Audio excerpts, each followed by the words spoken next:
Hello friends, welcome back to my channel. My name is Anna in case you are new here. Today I'm going to share with you guys all about how to occupy your small children and toddlers while you're doing homeschool with the big kids.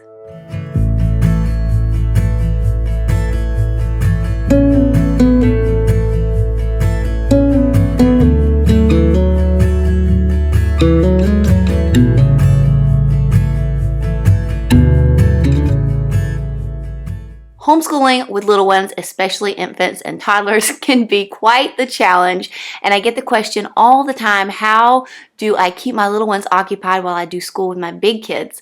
And I have a 10-year-old, a 7-year-old, a 5-year-old, and a 2-year-old. So I've got a lot of different ages going on, and I would say the first thing is just to invite them in. Let them be a part of everything that you're doing with the older ones.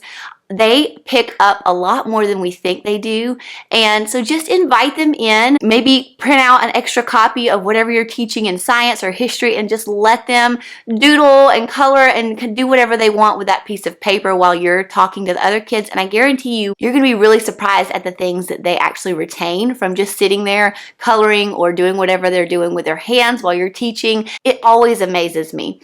So invite them in. That's my first bit of advice, but also just make sure that they're occupied with something that they can do with their hands. This is always big for us with the little ones because they love to be doing things with their hands and they're just constantly learning. Their brains are growing at such a tremendous rate and they want to taste everything. They want to feel everything. They want to experience everything.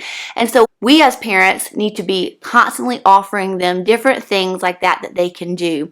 And obviously just going outside is a great option if you live where that is an option, because kids can explore every one of their senses just being outside, and it's an incredible gift from the Lord. And I feel like every child needs several hours outside every single day. My kids sometimes will spend half their day outside. If the weather is nice, they are outside like 25 to 50% of the day.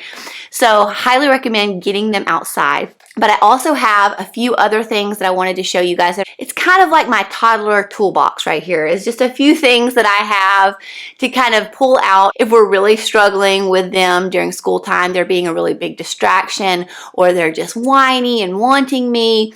I have a few things that I'll pull out in those cases, which is quite often, let's be real. So the first thing I want to talk about are books, because that is such a great thing for kids to be doing, is constantly reading. And even if they can't read the books, just flipping the pages, looking at the pictures will entertain them a lot. And also you reading to them is awesome. But sometimes during school, we're not able to do that. But I have some books that are like the sturdy board books that I have out for the kids to just look through as they want to. I usually only pull some of these things out during school time only. So they're not available any other time, and that way it keeps it really exciting and fun for them.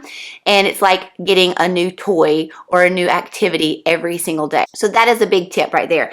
But these are some board books from The Good and the Beautiful. The Good and the Beautiful were so kind to send me all of these beautiful board books that they just came out with. These are brand new books that they are now offering. And so they're very sturdy, very hard board books. There's one about forests, which is really pretty.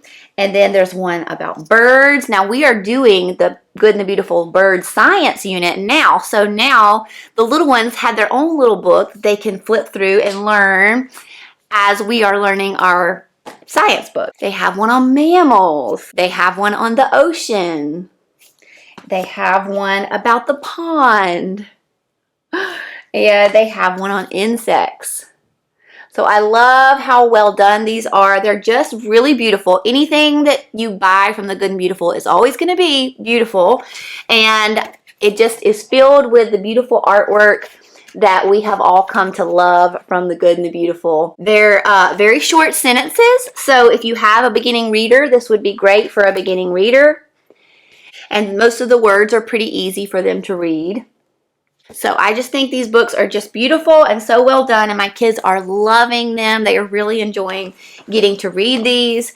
And so keep these on your homeschool shelves for your little ones. Now obviously we have a million more like board books and different books like that I have that I only pull out during school time. But I wanted to talk about like more educational hands-on books. So we have The Good and the Beautiful, Doodles, and Pre-Writing. And you know, this one has been well loved by my daughter already.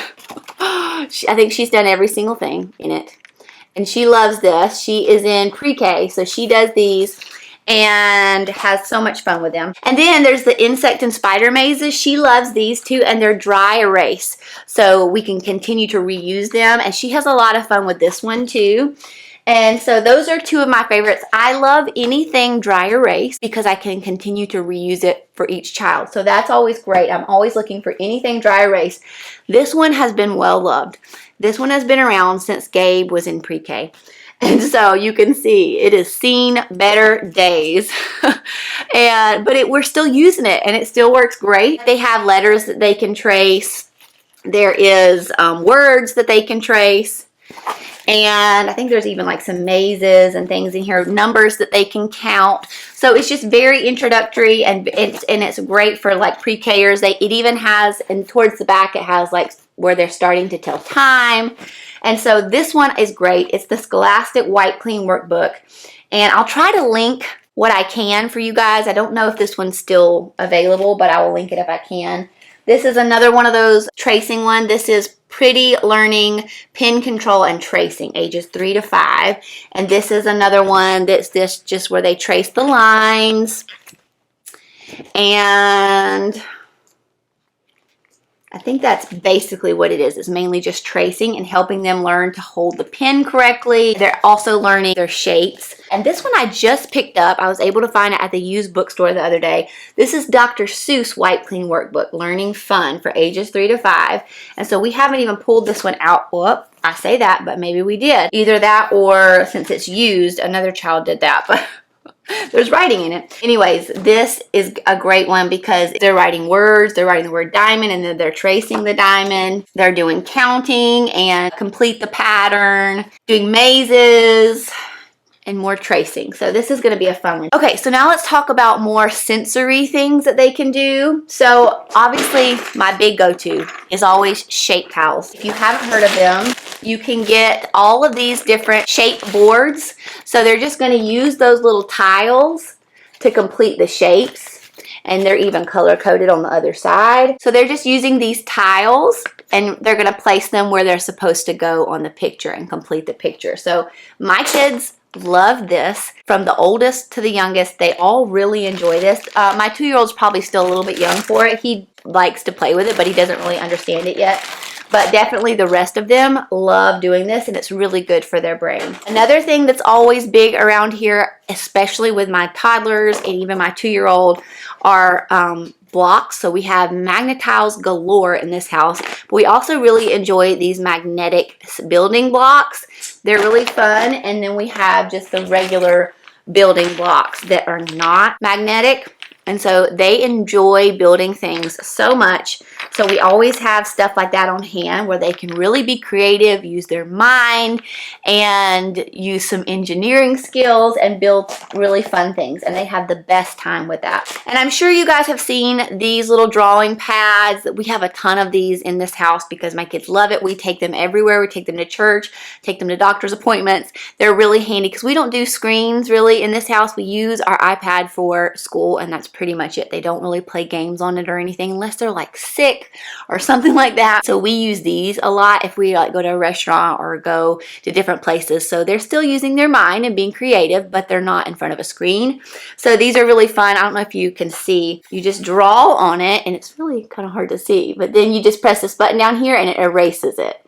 So they have a lot of fun with those, and they just take a little battery. And the battery lasts forever. Okay, we also love puzzles around here, although I don't pull these out quite as often because y'all know puzzle pieces get lost really easily. So this, I only keep out like one at a time. So if a piece goes missing, we know what puzzle it goes to and all of that. Okay, the last thing I want to show you guys, it's kind of funny, but it works so well and it occupies my 2-year-old and my 5-year-old for hours. And they love it. So I just have this little Sterilite bin, and you could even get a really big one, would be even more fun. But you just want something that's kind of long and flat, and then I'll either pour beans. These are just like dried kidney beans, I think. I'll pour those in here, Or I'll pour just pasta. I have like this pasta that I'll pour in here, and they just play with it. I have some of these little scoops, and they'll play with the scoops. Sometimes they'll even get their sippy cups, and they'll fill up their sippy cups, and they'll put the lid on it, and they'll like have little shakers. And yes, beans sometimes end up all over the floor, but I try to keep them in my kitchen on the hardwood, and that way I can sweep them up easily, and I just put them right back in the bag, and they play with them again. And so we have a lot of fun with this, and this is like a regular occurrence around here. I use this a lot. Okay, so those are a few of just my secret weapons, a few things that I have in my homeschool mom tool belt that really helps me keep the little ones occupied while I'm doing school with the olders. And so I hope that that helped you guys and gave you some inspiration and some ideas today. I really enjoy the sweet toddler age. It's very hard sometimes. It can be really very frustrating. It's very tempting to just throw them in front of this TV screen. And hey, sometimes I do that when I'm desperate. But having things like this on hand make it so much easier to stay away from the screens and help them to use their imagination and their brains more. So thank you guys so much for watching. Be sure that you comment below with what your favorite way to entertain your toddlers are. I would love to hear your ideas. And also be sure you give this video a thumbs up if you enjoyed it before you head out, and subscribe to my channel if you haven't already. It's a free way you can support me, and it means so much to me. And I will see you guys back here next time. Thanks guys. Bye.